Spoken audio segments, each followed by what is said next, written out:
বৈষম্যবিরোধী ছাত্র আন্দোলন চলাকালে হত্যা চেষ্টার অভিযোগে ঢাকার পৃথক দুই মামলায় সাবেক প্রধানমন্ত্রী শেখ হাসিনার বেসরকারি শিল্প ও বিনিয়োগ বিষয়ক উপদেষ্টা সালমান এফ রহমানের ৭ দিনের রিমান্ড মঞ্জুর করেছেন আদালত।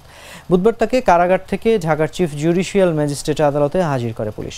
এরপর ঢাকার নবাবগঞ্জ ও দোহারের পৃথক দুই হত্যা মামলায় ৭ দিন করে ১৪ দিনের রিমান্ড নিতে আবেদন করেন মামলার তদন্তকারী কর্মকর্তা।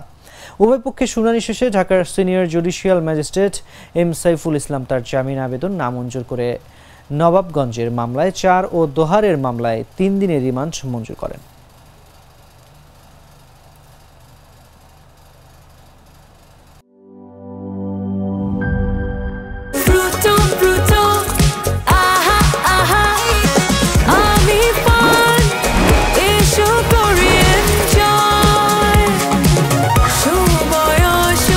প্রাণ ফ্রুটো, সময় অসময় ফ্রুটোময়।